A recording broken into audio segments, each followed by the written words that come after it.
abran su Biblia, por favor, al Evangelio según San Mateo en el capítulo 5. Evangelio según San Mateo, capítulo 5. Y mientras ustedes abren su Biblia, hacemos una oración más. Padre Celestial, al abrir tu palabra, como siempre, Señor, necesitamos que tú nos guíes a través de ella.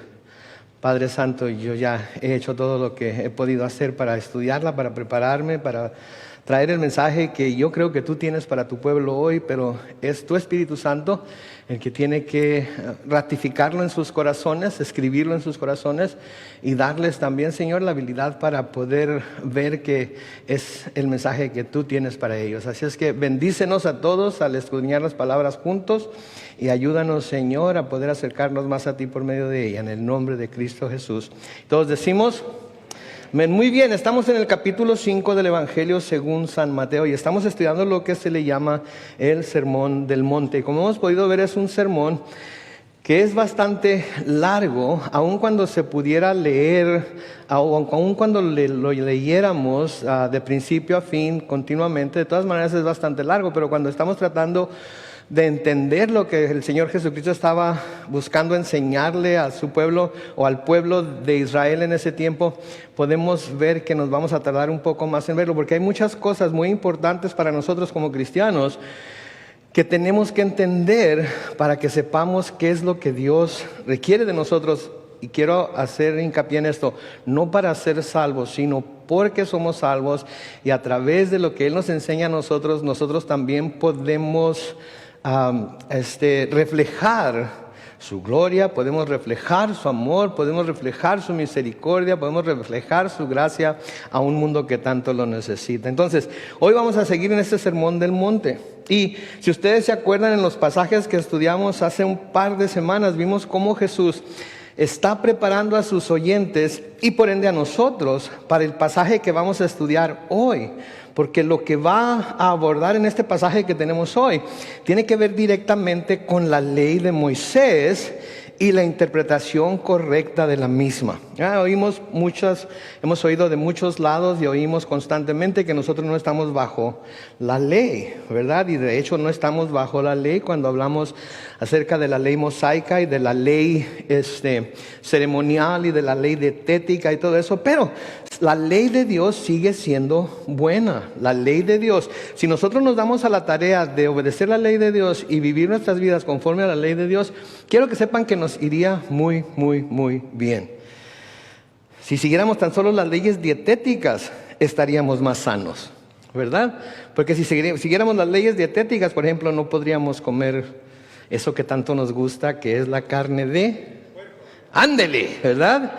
Y nuestro colesterol quizás estaría más bajo y no habría tanta grasa en las arterias, etcétera, etcétera. Si nos apegáramos a la ley dietética, no podríamos comer camarones ni langostas y todo eso, que mucha gente es alérgica a ello y no se ha dado cuenta que es alérgica a ello hasta que la come, ¿verdad? Entonces hay muchas cosas buenas de la ley que si las seguiríamos sería para nuestro bien. Pero el Señor va a lidiar con ciertas partes de la ley comenzando aquí hoy. Y creo que si nosotros nos ponemos a pensar en lo que la ley verdaderamente significa y cómo Él la está interpretando, entonces vamos a ver que nos conviene obedecer la ley. De nuevo, no para ser salvos por medio de la ley, porque por las obras de la ley nadie será justificado, sino porque si nosotros somos obedientes a Dios, el mundo que tanto necesita doblar su rodilla y postrarse ante el trono del gran yo soy, va a ver en nosotros el ejemplo y va a querer quizás hacer lo mismo que nosotros. Amén.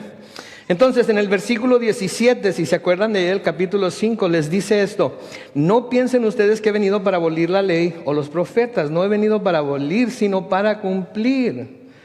No he venido para abolir, sino para cumplir. Y como vamos a ver aquí, tiene sentido que les haya dicho esto y lo que les dicen los versículos 18 al 20, porque con lo que les va a decir a continuación, se podría pensar que él estaba enseñando algo diferente a la ley de Moisés y que de hecho él estaba tratando de enseñarles a desobedecer la ley de Moisés, que era lo que los fariseos y los escribas y los del consejo precisamente era de lo que lo acusaban, de no acatar la ley de Moisés, de no seguir la ley de Moisés, que era completamente erróneo. querían culparlo de no seguir la ley, pero él cumplió con la ley al pie de la letra y vino precisamente, como ya hemos visto, no para abolir la ley, sino para cumplirla, ¿sí? Pero lo que les va a enseñar aquí a los discípulos que están rodeándolo ahí y que van a escuchar también los escribas y los fariseos, va a enseñarles lo que es el verdadero propósito de la ley. El verdadero propósito de la ley, porque los fariseos creían que la ley era para someter a la gente, para que la gente no se saliera del huacal, por así decirlo, para que la gente fuera obediente a Dios, para que pudiera mantenerse puro delante de Dios, y sobre todo lo usaban para ellos controlar a la gente. Pero la ley no tenía ese propósito. La ley, como Dios se la dio a Moisés, el propósito que tenía era revelar el verdadero estado del corazón del hombre. Eso es lo que la ley hace, revela el verdadero estado de nuestro corazón.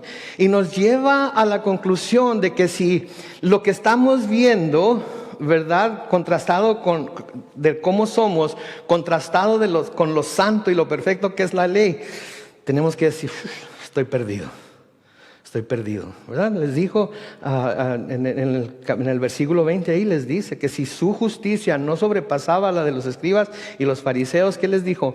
No van a poder ver el reino de los cielos. Y entonces eso es lo que está precisamente diseñada la ley para hacer, para que nos demos cuenta de que nunca podremos llegar a la perfección de la ley y por ende poder entrar al reino de los cielos por medio de ella.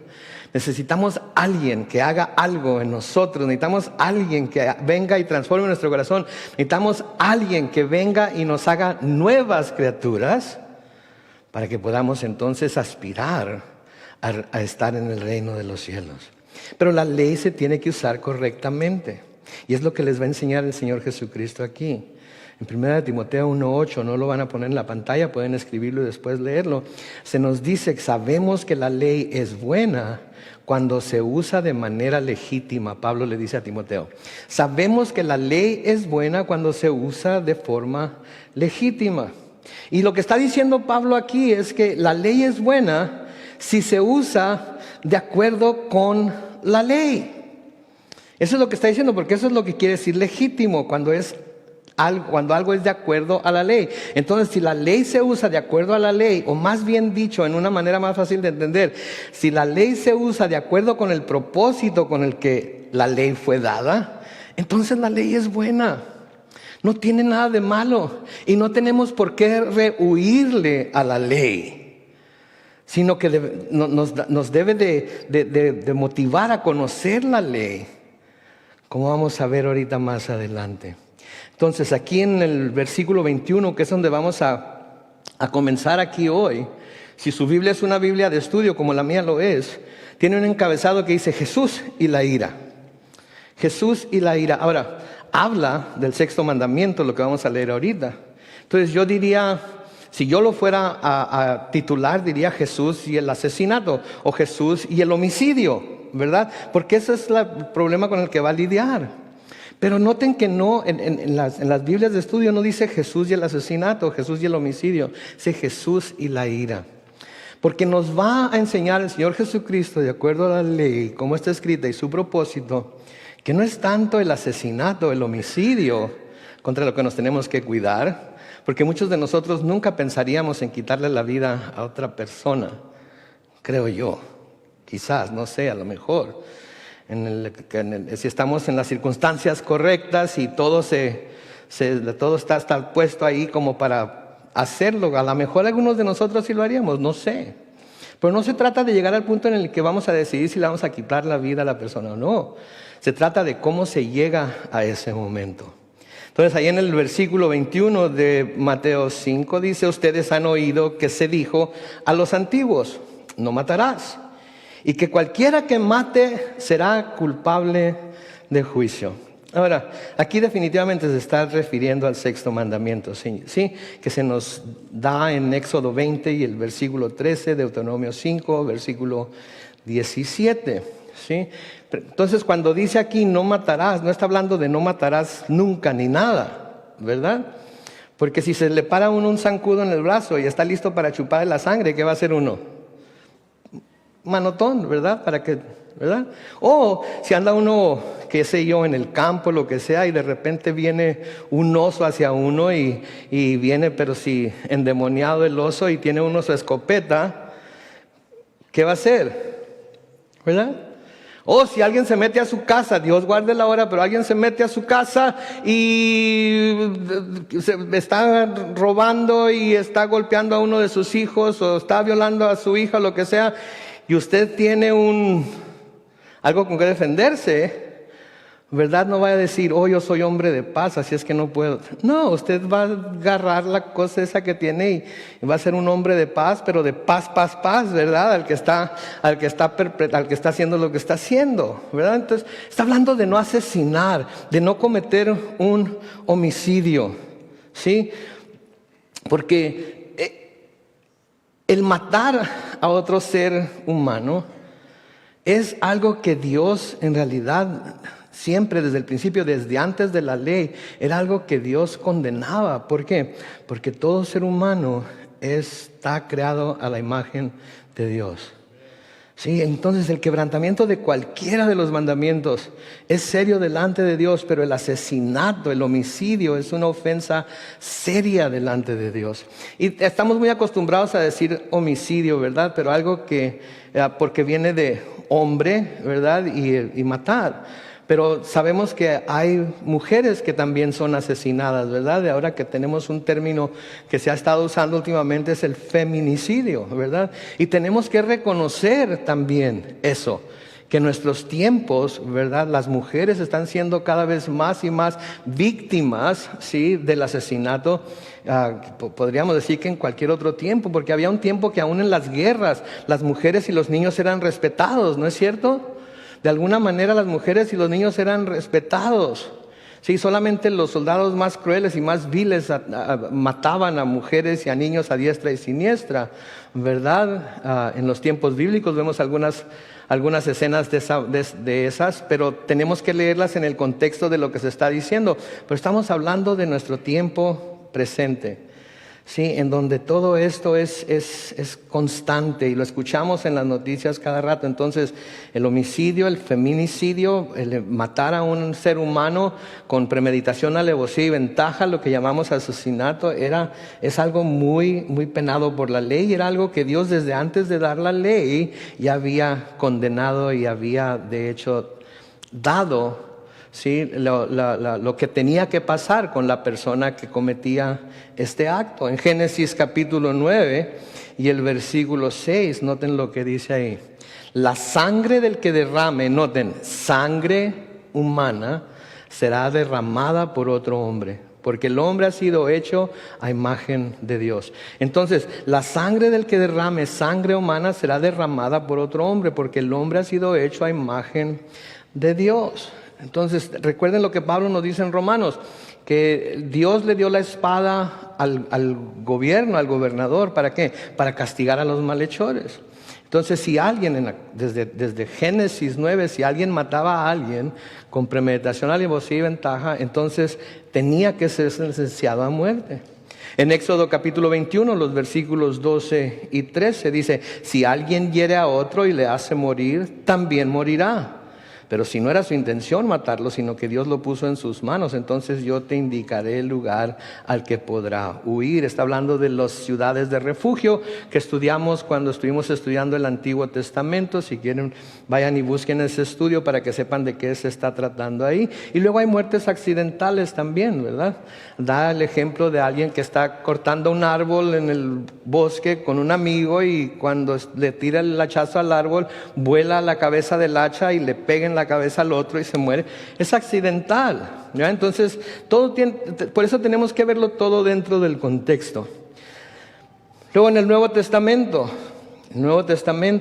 Pedro nos dice en 1 de Pedro 4 y el versículo 15, que ninguno de ustedes sufra por ser ¿qué?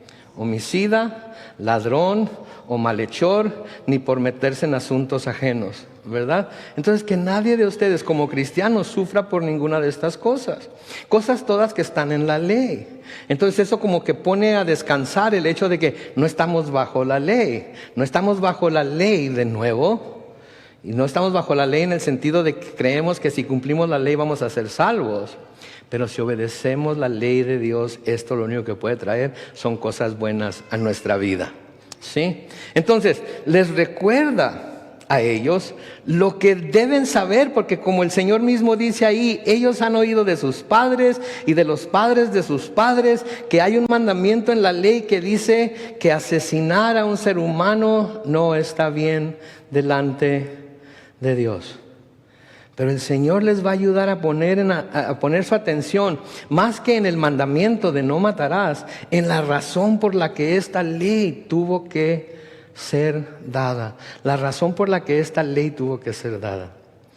Cuando el Señor le dio la ley a Moisés y le dio el mandamiento de no matarás, no estaba convirtiendo el acto de matar a alguien en pecado o en maldad. El acto de matar a alguien ya era pecado. Pero se le está hablando a través de la ley al pueblo para que sepa que hay un acto que se puede llevar a cabo cuando no se tiene cuidado de lo que vamos a ver más adelante. Entonces, la ley es lo que nos ayuda a ver que necesitamos a Cristo. ¿Sí? Pero el solo decir no matarás no nos ayuda a ver que lo necesitamos, porque de nuevo, como les dije al principio, en las circunstancias correctas cualquiera de nosotros podríamos convertirnos en homicidas. ¿Nunca se han enojado con alguien así al grado de que si un día lo agarro mal parqueado o la agarro mal parqueado, me las va a pagar? Quizás no estén pensando en asesinato, pero si todo se da, ¿quién sabe si lo podríamos llevar a cabo? Ahora, a menudo cuando se le pregunta a alguien si cree que se va a ir al cielo cuando muera, la mayoría de la gente dice que sí. Y si le preguntamos, ¿pero por qué te vas a ir al cielo? ¿Qué es lo primero que nos dicen? Nunca he matado a nadie, ¿verdad? Nunca he matado a nadie, así es que no he robado, no he violado, etcétera, etcétera. Pero lo primero que dicen es, yo nunca he matado a nadie, ¿verdad? Entonces ya con decir yo nunca he matado a nadie, ya con eso están listos para irse al cielo. Los golpeé a unos momentos de su vida, de que perdieran la vida, pero no los maté, no se murieron. Así es que si no se murieron, no maté, nada más les di de trompos hasta que cayeron, ¿verdad? Entonces, mucha gente puede decir, yo nunca he matado a nadie. Pero Jesús aquí en estos pasajes nos va a dejar en claro que no solamente aquellos que cometen el acto de matar están en peligro de juicio. Aquellos que tienen la intención de asesinar en el corazón también son culpables de juicio. Porque si esa intención no se controla, muy bien se puede llevar a cometer el asesinato. ¿Sí? Si no se controla esa emoción, si no se controla ese sentimiento de querer vengarse de alguien, de querer hacerle daño a alguien por algún daño que ellos nos hicieron, entonces muy bien se puede llegar a cometer el asesinato. Entonces de nuevo el Señor les dice ahí en el versículo 21, ustedes han oído que se dijo a los antiguos, no matarás, y que cualquiera que mate será culpable del juicio. Y luego noten el versículo 22, pero yo les digo que cualquiera que se enoje contra su hermano será culpable del juicio. Y cualquiera que a su hermano le diga necio será culpable ante el concilio. Y cualquiera que le diga fatuo quedará expuesto al infierno de fuego. Y ahora noten las primeras palabras que le dice, pero yo les digo. Sí, al decir el Señor aquí, pero yo les digo, no está aboliendo la ley. Ustedes han escuchado no matarás, pero yo tengo una ley que va a quedar en lugar de esa ley. No está diciendo eso. Tampoco está diciendo que el enojo y los insultos son igual de serios que matar a alguien. De ninguna manera está diciendo eso. ¿Okay? Pero lo que sí está diciendo en su autoridad divina, lo que está haciendo, está enseñando el verdadero entendimiento de la ley y nos está diciendo cómo es que se puede llegar al punto de cometer un homicidio. Número 1, ¿qué dice ahí? Cualquiera que se enoje. ¿Alguno de nosotros nunca se ha enojado con alguien? ¿No? ¿Todos se han enojado con alguien? Así, pero si bien enchilados se han puesto contra alguien. Sí, ok, entonces Obviamente aquí dice que si alguno se enoja contra su hermano será culpable del juicio. ¿Ah? Número 1. Y luego, y cualquiera que a su hermano le diga necio. Podríamos decir aquí en lugar de necio, bufón. O podríamos decir payaso. ¿Sí? ¿Alguna vez le has dicho, eres un payaso? Pero no así en el que, ay, eres un payaso que me hace reír, ja, ja, ja. No, eres un payaso, eres un bufón, eres un idiota. ¿Enojado? ¿Qué dice ahí el Señor? Sí, que será culpable ante el concilio. Y luego, cualquiera que le diga fatuo.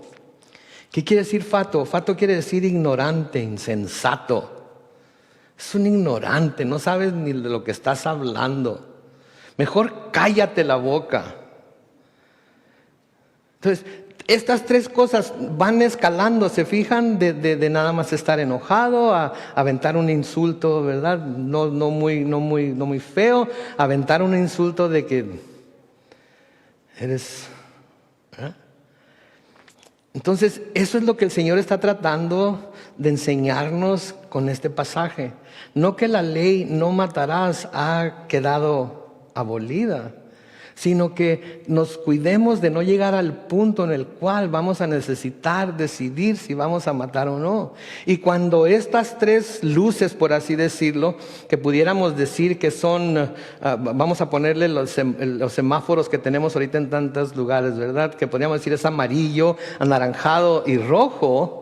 Sí, tenemos que darnos cuenta de en qué luz estamos para que podamos nosotros mismos tomar el control de la situación y tomar el control de nuestros sentimientos y no llegar al punto en el que asesinamos a alguien. Ahora, se puede asesinar con un cuchillo, se puede asesinar con una pistola, se puede asesinar con un garrote, pero también con la lengua se puede asesinar, ¿no es cierto? Con la lengua podemos causar grandes heridas. Con la lengua podemos edificar, pero con la lengua podemos también derribar a la gente, matar su espíritu, matar su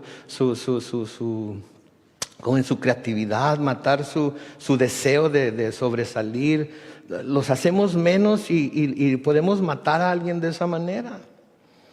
Y entonces lo que el Señor está tratando de hacer aquí es, miren, no matarás, es importante. Pero todas estas cosas que te pueden llevar en algún momento a matar, ya sea literalmente o con la lengua o con tus actitudes, sí, está mal. Tienes que cuidarte de ello. Y como cristianos más todavía, ¿sí? Porque estamos tratando de dar un testimonio a la gente con la que nos desenvolvemos, con la que convivimos, con la que trabajamos, etcétera, etcétera.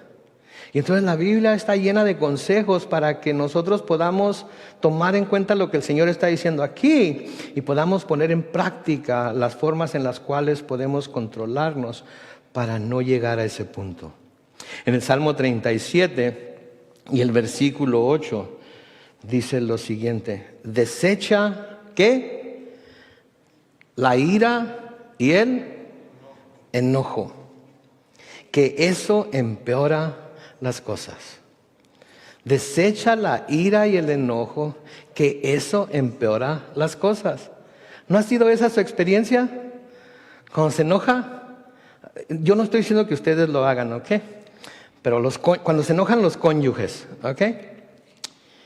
Y él empieza a quejarse por lo que ella hizo o no hizo. Ella puede decir, serenity now, serenity now, serenity now, ¿verdad? Pero a lo mejor ya está hasta, como dice mi mamá, Carlos Manuel, me tienes hasta el copete de que le estén como cuchillito de palo molestando por cosas que hizo o no hizo. Y decide que ya no va a aguantar más. Y abre la boca y empieza a lanzar dagas al individuo. Pum, pum, y tú nunca, y tú siempre, y si tú fueras más acá, y si tú fueras más allá, y si me comprendí, ponte en mis lugares. ¿Mejoró la cosa? ¿El camarada agarró la onda? ¿O luego él, ok, agárrate porque ahora me toca a mí? Se empeoran las cosas, ¿no es cierto? Por eso el salmista dice, desecha la ira y el enojo, no te alteres, que eso empeora las cosas. Entonces la ira fuera de control te puede llevar a hacer locuras. ¿Creen que la ira fuera de control puede llevar a alguien a matar a otra persona? Claro que sí. La ira fuera de control, eso es lo que puede hacer.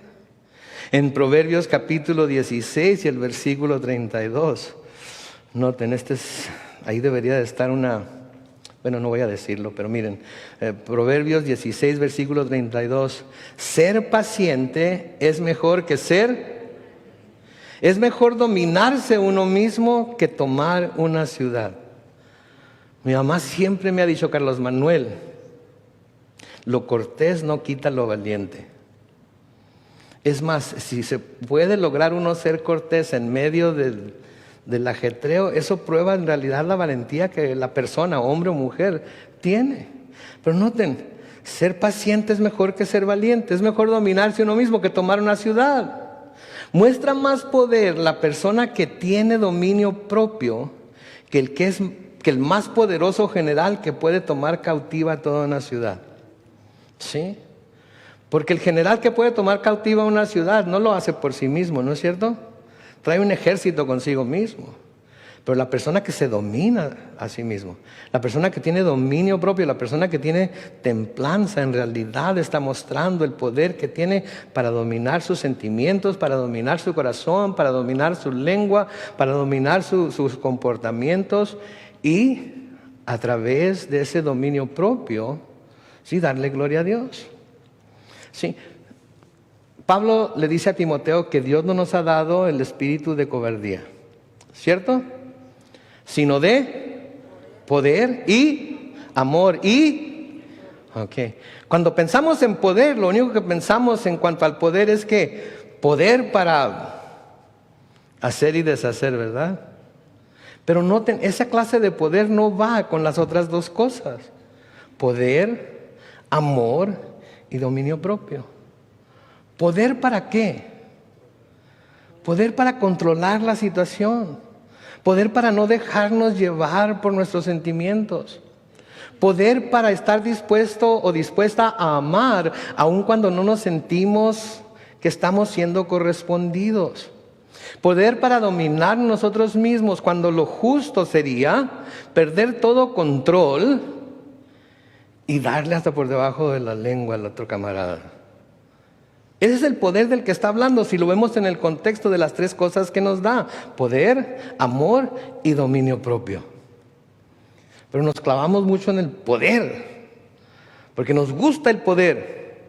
Porque entre más poder tenemos, creemos que más control tenemos, pero no sobre nosotros mismos, sino sobre los demás, porque ese es el control que nos gusta tener, ¿no es cierto? Entonces, de eso es de lo que se trata, lo que el Señor está tratando de enseñar aquí. Noten lo que dice el libro de Proverbios en el capítulo 19 y el versículo 11 ahora. La cordura del hombre calma su furor. Su honra es pasar por alto la ofensa. Cuando habla de la cordura, ¿de qué está hablando? Está hablando del hombre cuerdo. Y cuando se está hablando del hombre, y al decir hombre no estoy hablando de los caballeros nada más, ¿ok?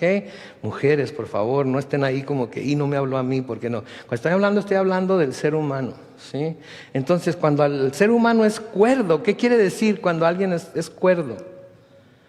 Quiere decir que no se aloca, no está loco, no está fuera de control, no pierde los estribos, está centrado en lo que tiene delante y actúa de acuerdo a lo que debe actuar sin sobrepasarse. Entonces la cordura del hombre calma su furor. Cuando somos cuerdos, Señor, dame paciencia, Dios. No hicieron lo que les dije. Pero ¿sabes qué? No me cuesta mucho trabajo hacerlo yo. Así es que eso es cordura.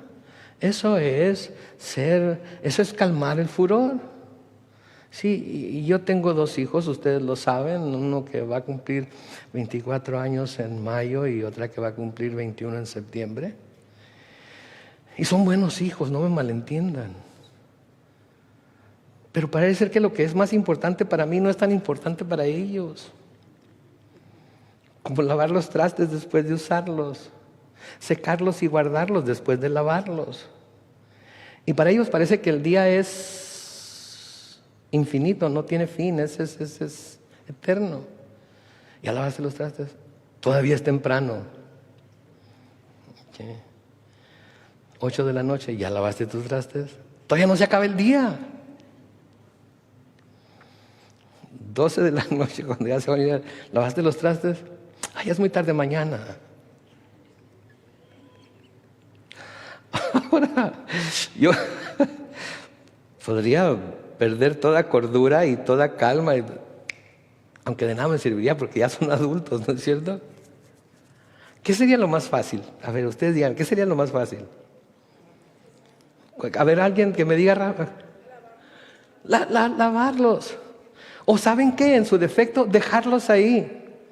Y que sigan usando platos y trastes y todo, y que los sigan echando ahí hasta que ya no haya. Y yo tener guardado por ahí un paquete de platos desechables para usarlos yo nada más y tirarlos a la basura cuando ya no los ocupe. Pero el hombre que es cuerdo, calma su fuego, no se acelera, ¿verdad? No tiene caso. Y luego noten lo que dice la segunda parte del versículo 11 de Proverbios 19. Su honra es pasar por alto la ofensa. Esa es su honra.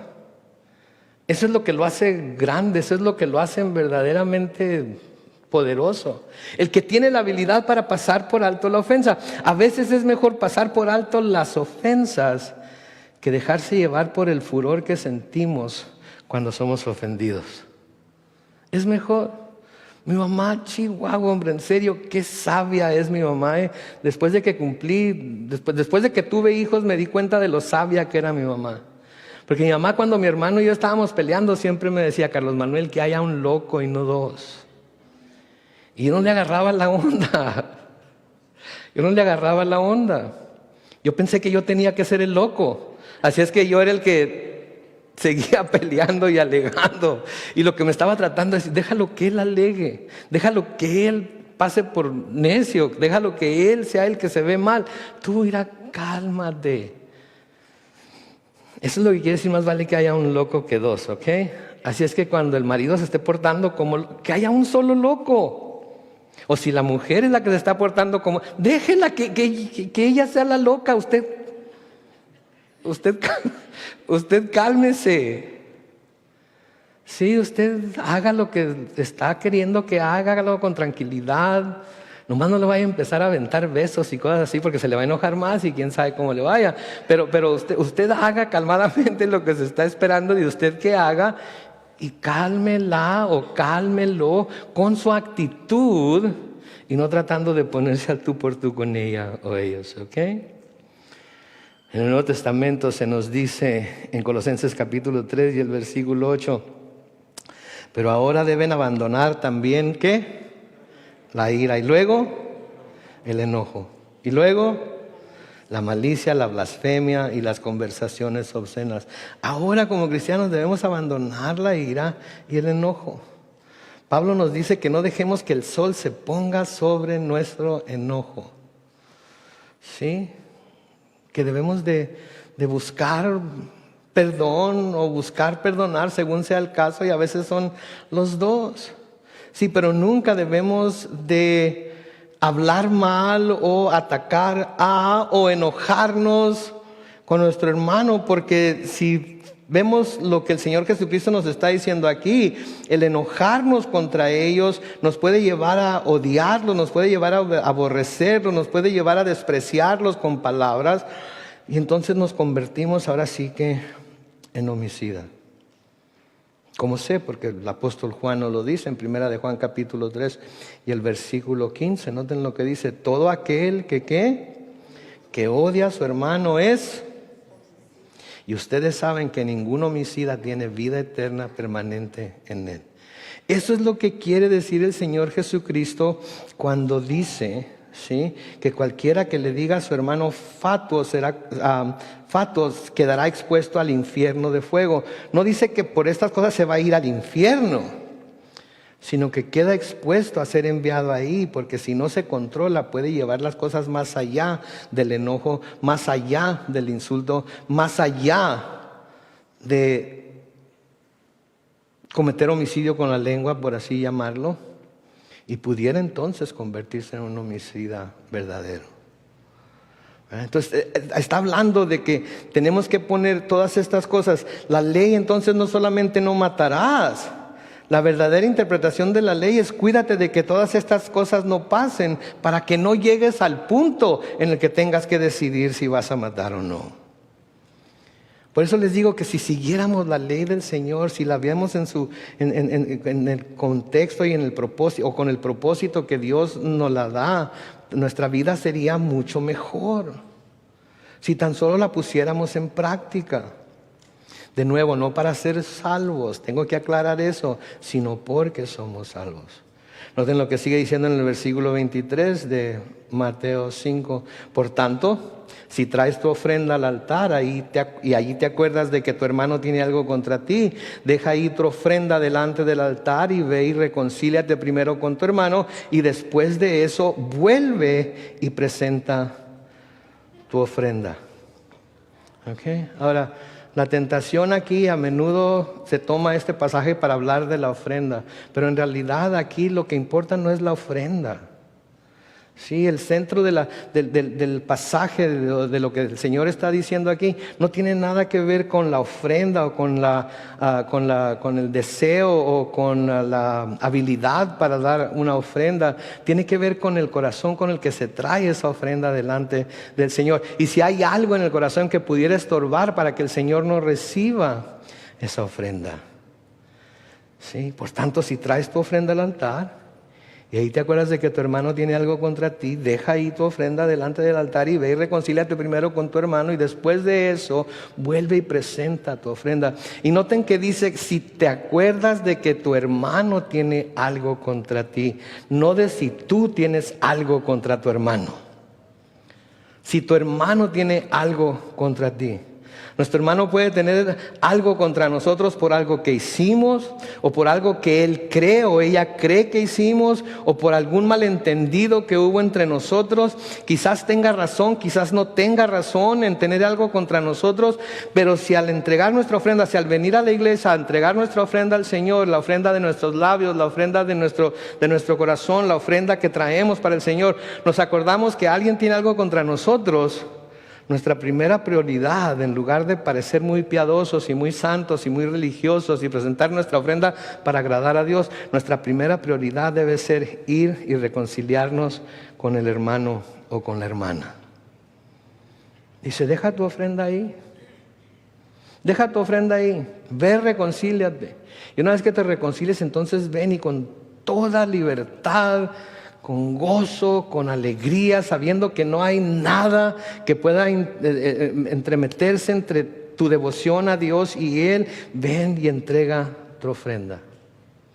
Ahora obviamente ahorita quizás alguien se esté acordando, y un hermano mío tiene esto contra mí, o un primo mío tiene esto contra mí. No quiera levantarse e irse a reconciliarse ahorita mismo, ¿verdad? No se trata de eso, porque entonces imagínese, ¿verdad?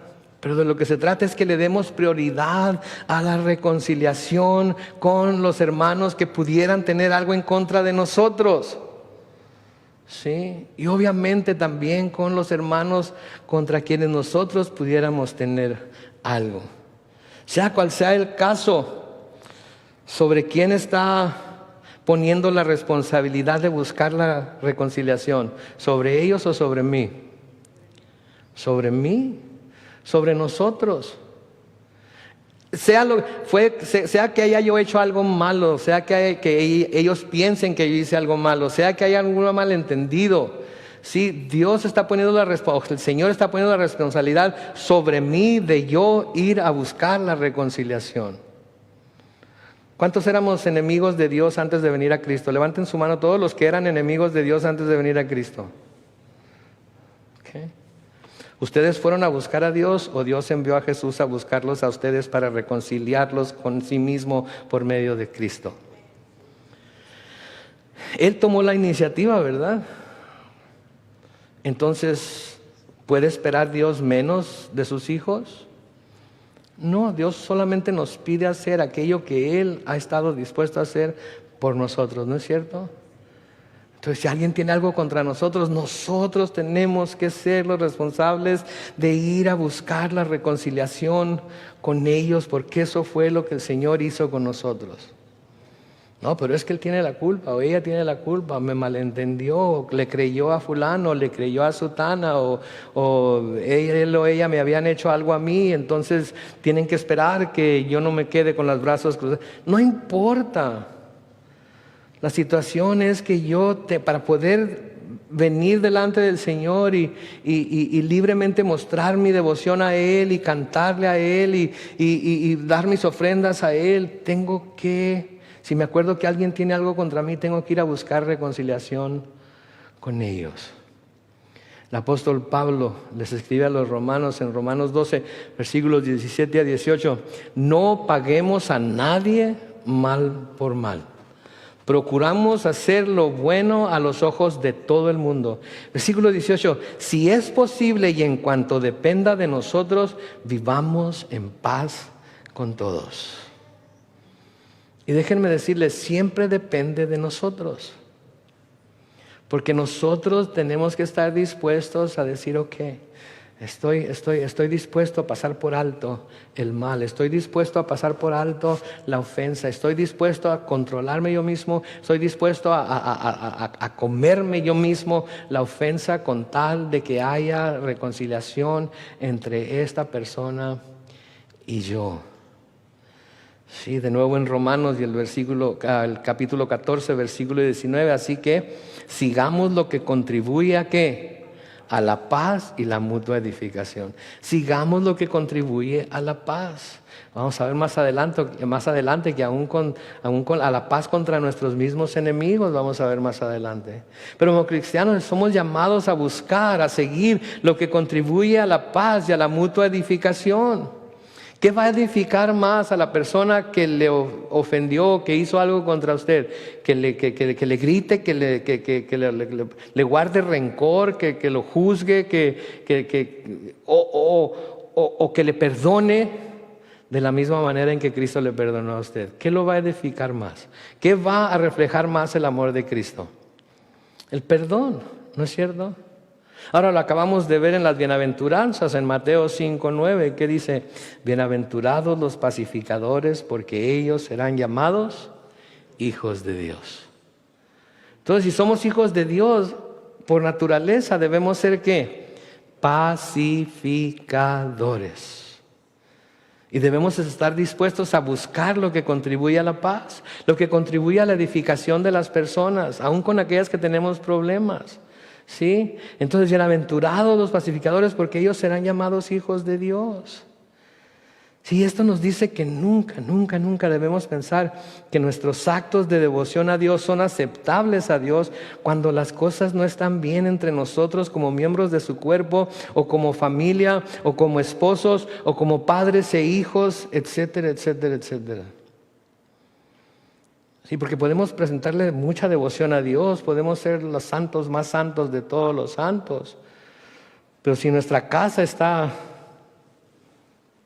llena de pleitos y celos, e ira y contiendas y todo eso, ¿estamos honrando a Dios en realidad? Alguien tiene que hacer las paces, ¿no es cierto? Y si sigo lo que las Escrituras me dicen, ¿quién es responsable de hacer esas paces? Yo. Dígalo, yo.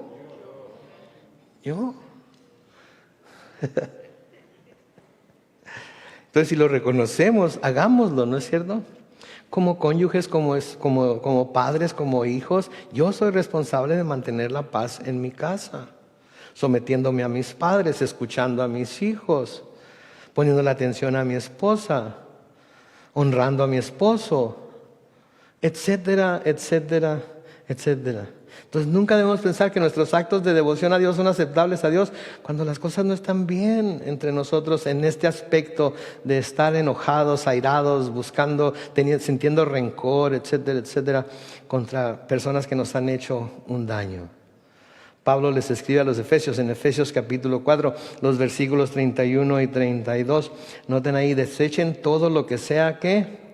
Amargura, enojo, ira, gritería, calumnias y todo tipo de maldad. Versículo 32, en vez de eso sean bondadosos, misericordiosos y perdónense unos a otros, así como también Dios los ha perdonado a ustedes en Cristo. Sí, eso es lo que el Señor nos llama a hacer. Sí, eso es lo que el Señor nos llama a hacer. ¿Por qué? Porque somos sus hijos. Porque debemos estar reflejando esa gracia, misericordia, amor, etcétera, etcétera, aquí en la tierra, para que el mundo quiera conocerlo a Él así como nosotros lo conocemos. Pero siempre estamos mordiéndonos, comiéndonos los unos a los otros, apuntándonos con el dedo los unos a los otros, juzgando a todo mundo y siendo jueces en lugar de ser intercesores. Sí, y no abogar, no ir al Señor para pedir por aquellos que le necesitan conocer.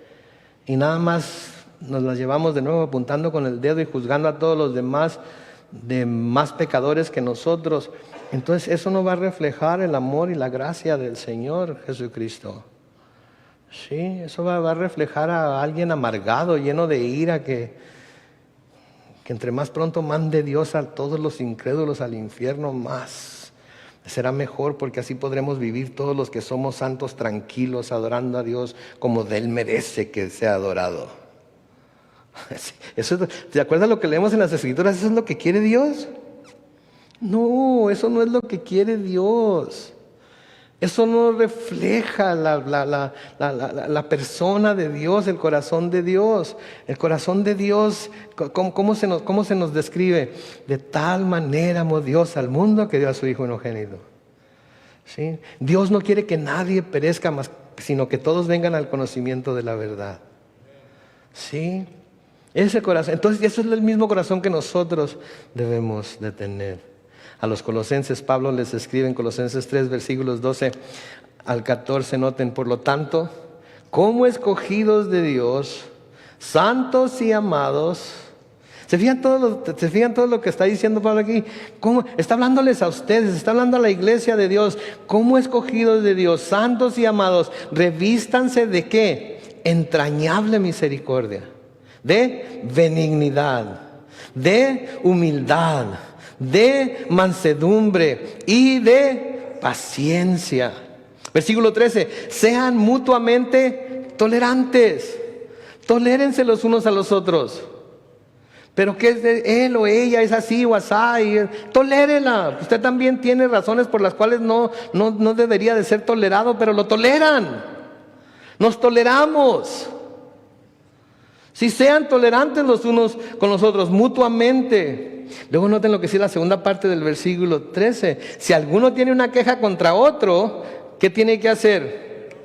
Perdónense de la misma manera que Cristo nos perdonó. Vamos a tener quejas los unos contra los otros.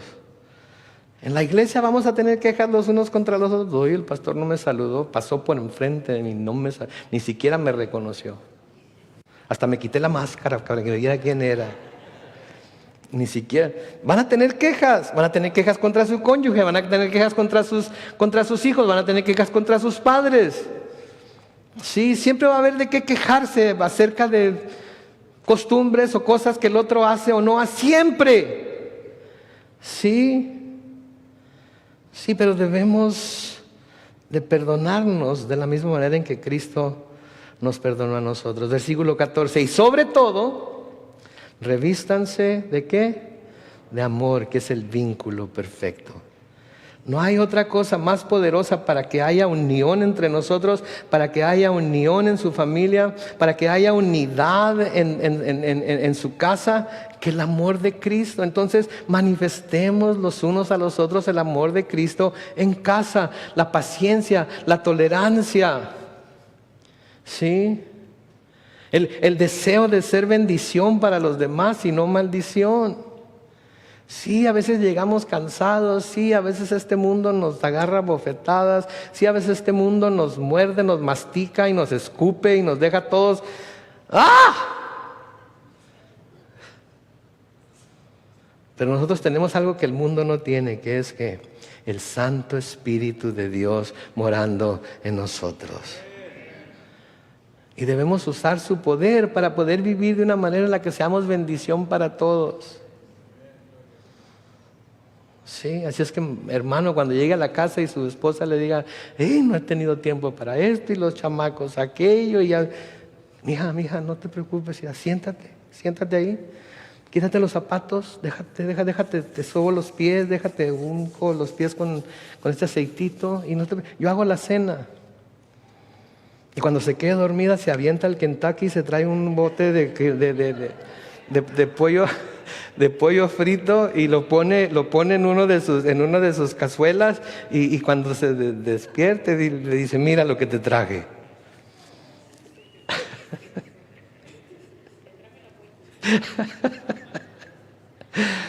Haga lo que tenga que hacer, mi hermano, mi hermana, haga lo que tenga que hacer, joven, papá, mamá, para mantener la paz. Que van a ver todos los demás a su alrededor, ahí donde vive, ahí donde trabaja, ahí donde se desenvuelve, y van a querer esa misma paz. Noten lo que sigue diciendo el Señor en el versículo 25 de Mateo 5. Ponte de acuerdo pronto con tu adversario mientras estás con él en el camino, no sea que el adversario te entregue al juez y el juez al alguacil y seas echado en la cárcel. De cierto te digo que no saldrás de ahí hasta que hayas pagado el último centavo. ¿Sí? ¿Qué está diciendo aquí el Señor? ¿Saben qué está diciendo? ¿Saben qué está diciendo aquí el Señor? Está diciendo, ¿sabes qué? Tú conoces tu corazón. Tú sabes cuánta amargura tienes en él, cuánta ira tienes en él. Tú sabes cuánto enojo tienes en él. Tú sabes. Entrégaselo a Dios. Deja que Él te limpie de todos esos sentimientos, de todas esas maneras de ver las cosas, de ver las ofensas de los demás. Deja que Él te limpie, porque si no vas a caer preso de esos sentimientos y te van a llevar a hacer algo que nunca pensaste que podrías hacer. Sí. Una vez que caemos en el pecado, mis hermanos, en cualquier tipo de pecado, el pecado de la ira, del enojo, ¿saben qué? No nos va a soltar hasta que nos exprima hasta la última gota de fuerza que tenemos para que no podamos liberarnos de él. Por eso debemos hacer uso del poder del Señor. Si el Señor está diciendo aquí que es sabio el tratar de no tener enemigos, ¿sí? Pero debemos buscar hacer la paz tan pronto como sea posible, porque los enemigos pueden causar gran daño a nuestras vidas. Pueden causar gran daño a nuestras vidas. Entonces debemos de buscar no tener enemigos, no hacer enemigos.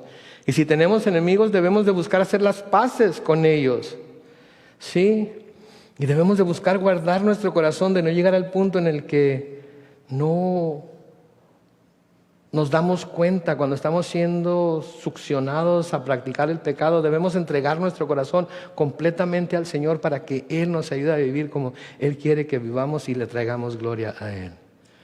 Proverbios 4:23 dice, cuida tu corazón más que otra cosa, porque Él es la fuente de la vida. Cuida tu corazón más que otra cosa, porque Él es la fuente de la vida. Cuida que no se llene de amargura, que no se llene de enojo. Sí, cuida que no se llene de ira. Sí. Marcos 7, versículos 21 al 23. Dice, porque de dentro del corazón humano salen, ¿qué? Los malos pensamientos, la inmoralidad sexual, los robos, los homicidios, los adulterios, las avaricias, las maldades, el engaño, la lujuria, la envidia, la calumnia, la soberbia, la insensatez. Todos estos males vienen de adentro y contaminan a la persona. ¿Se fijaron lo que decía en el versículo 21? Los homicidios salen del corazón. El corazón humano es malvado y engañoso. ¿Quién lo puede conocer? Mi mamá tiene otro dicho que dice, nunca digas de esa agua no beberé. Porque estando en la situación correcta, mis hermanos, todos esos pecados que una vez dijimos, yo nunca los cometería, podemos caer. Podemos caer. Por eso debemos siempre estar orando al Señor como David. ¿Se acuerdan la oración de David en el Salmo 51 y el versículo 10? Dice, Dios mío, crea en mí un corazón que limpio, renueva en mí un espíritu de rectitud. Dios mío, crea en mí un corazón limpio y renueva en mí un espíritu de rectitud. Solo Dios lo puede hacer, mis hermanos. Y nunca debemos de pensar que nuestro corazón ya está completamente limpio, porque nosotros sabemos, nosotros nos damos cuenta, nosotros sabemos lo que pensamos a veces acerca de la gente y lo que sentimos a veces contra ciertas personas. Por eso debemos estar cuidando constantemente nuestro corazón y decir al Señor que nos dé ese corazón limpio todos los días, que renueve en nosotros ese espíritu de rectitud. Noten lo que Pablo les escribe a los filipenses, en Filipenses capítulo 4, los versículos 4 al 7, dice, regocíjense en el Señor. ¿Cuánto tiempo? Siempre. Y otra vez les digo, regocíjense. Que la gentileza de ustedes sea conocida de todos los hombres. El Señor está cerca. No se preocupen por nada, que sus peticiones sean conocidas delante de Dios en toda oración y ruego con acciones de gracias. Versículo 7 dice, y que la paz de Dios, que sobrepasa todo entendimiento, guarde sus ¿qué? Sus corazones y sus pensamientos en Cristo Jesús.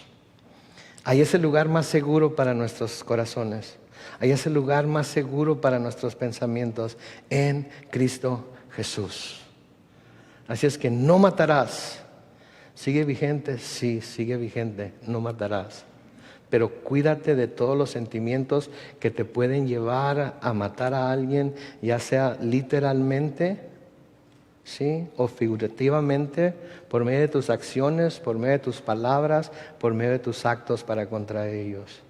Sí, cuídate, cuídate, cuídate, sí, para que puedas ser hijo del Dios que te salvó, del Dios que te purificó y te está santificando para aquel día. Amén. Vamos a orar.